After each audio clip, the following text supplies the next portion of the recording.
by stating that I have not been a great fan of James Comey's tenure as FBI director. I think his behavior during the 2016 election was unprecedented and it was disgraceful.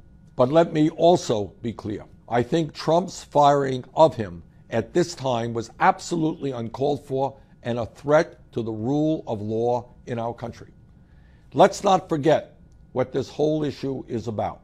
Russia has been actively attempting to undermine democracies and elections throughout the world. They have interfered in elections in the Ukraine, Bulgaria, Estonia, Germany, and in Austria.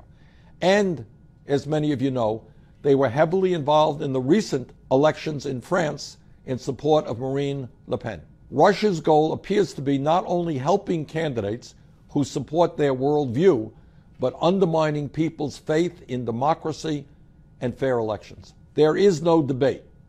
Every U.S. intelligence agency acknowledges that Russia interfered in our 2016 election, clearly in support of Donald Trump's candidacy.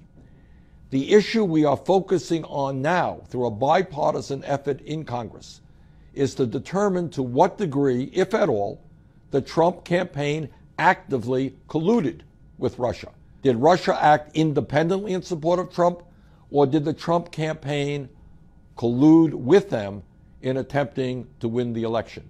If collusion is proven, it is a serious violation of American law. This is what we now know. During his campaign, time and again, Trump expressed admiration and affection for Vladimir Putin, Russia's autocratic president. We know that the FBI, under James Comey, was engaged in an active criminal investigation of Trump's campaign's ties with Russia.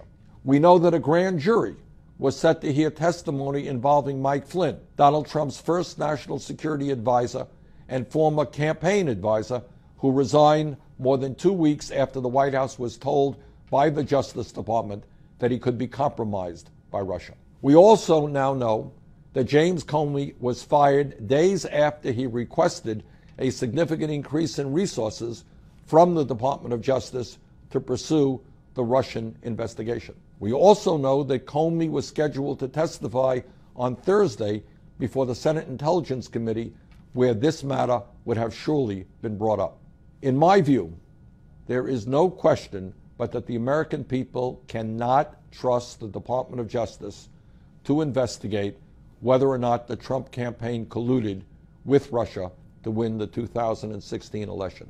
Only a special counsel, independently appointed, can thoroughly and fairly investigate this matter. The enormously important issue that is before us today is whether the rule of law will prevail in this country. Sadly, and it is sad, we have a president today who lies a great deal of the time. He seems to have a very hard time telling the truth. We have a president who, in an unprecedented manner, has attacked the media, suggesting that everything they say, especially about him, are lies or fake news. We have a president who, again, in an unprecedented manner, has attacked the judiciary, referring to so-called judges when they render verdicts he does not like. And now we have a president who has fired an FBI director in the middle of an important investigation that might conclude that his campaign broke the law. For the sake of our nation, for the sake of our democracy, for the sake of the rule of law, this is a time for bipartisanship and for a search for the truth. Thank you.